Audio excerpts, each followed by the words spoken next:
So today we are reviewing The Deathless Girls, and this is the untold story of the brides of Dracula. Now I know what you're thinking. Incredible. It follows two sisters from a traveller community. Their settlement was completely torn up and they were stolen to be slaves.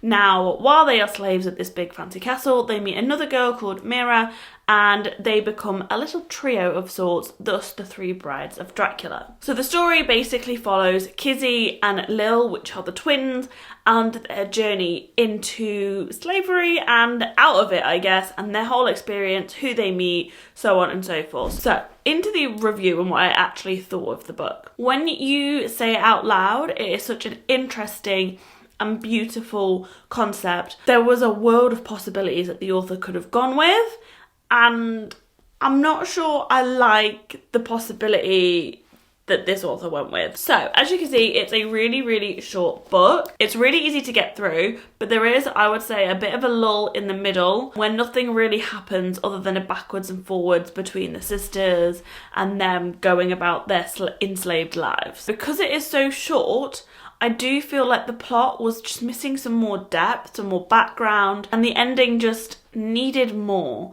I think I've discovered that is my problem with books that are only about 200 to 300 pages, is you're always wanting more from them. And alongside that, this doesn't really have the same depth, allure, sinisterness, I want to say like sexy vibe that I would expect from a book like this. And vampires themselves don't come into it until about 100 or so pages in, which, when this is about the brides of Dracula, why? But equally I can see why, because this is about them and their story beforehand, and their story beforehand to this author means that vampires didn't exist. So it's a bit of a catch-22. Do you want your vampires straight away, or do you actually want the story about the girls? To just add to the point, we don't really get to see them as the Deathless Girls. It all happened right at the end, it gets wrapped up really nicely, and that's it. The story basically ends on them as the Deathless Girls. It's like, we are now the Deathless Girls, and it's like, the end. I'm like, right, okay. Well, now I want to see you as the Deathless Girls. What do you get up to? Are you still morally correct? Do you get corrupted as you get used to all the power that you now have? What happened? The crux of the book follows Kizzy and Lil, and their story and their relationship as characters is what really pushes the story along. But I don't know how I feel about them.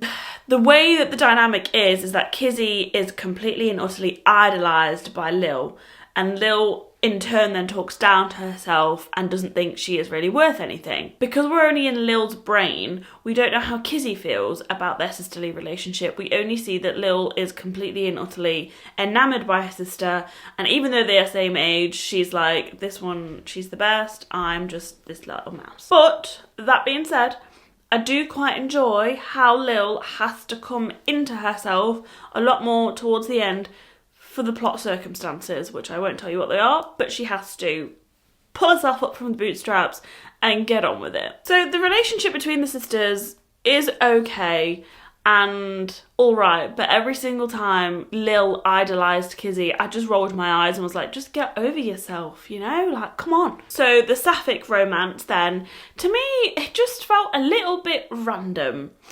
It was very sweet, but it was a bit too hasty and underdeveloped. They just fall in love at those little glances and it's all fine.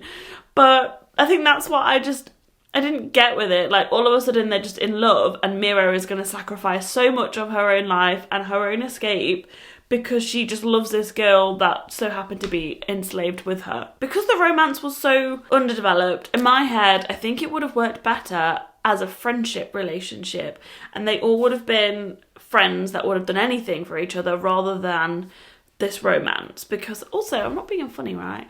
Imagine being trapped with your sister and her romantic love interest for the rest of eternity. I would not want to do that. I'm not being funny. And as I said, it didn't really sit well with me that Mira had this chance to be who she wanted to be and just be free, and she risked it all for this girl that she's only known for a short period of time. I don't know. Just do better. Generally, I do quite love how the book ended. Now, I think that's because just a lot more happened towards the end of the book.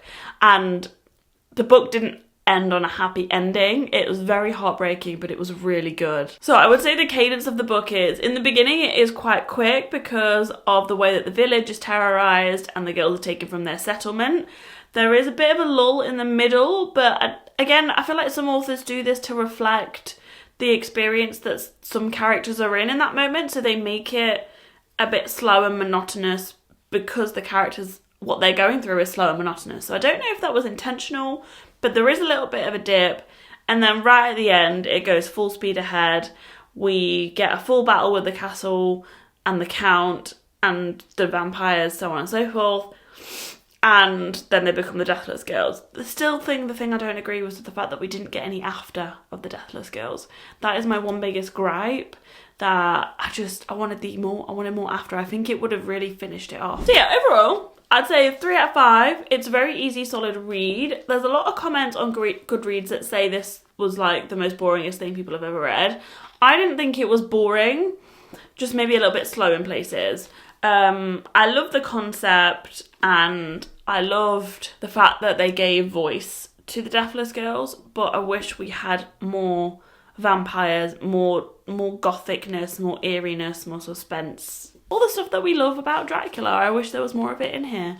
And generally just some more depth about the characters, just a little bit more. But yeah, there's my thoughts.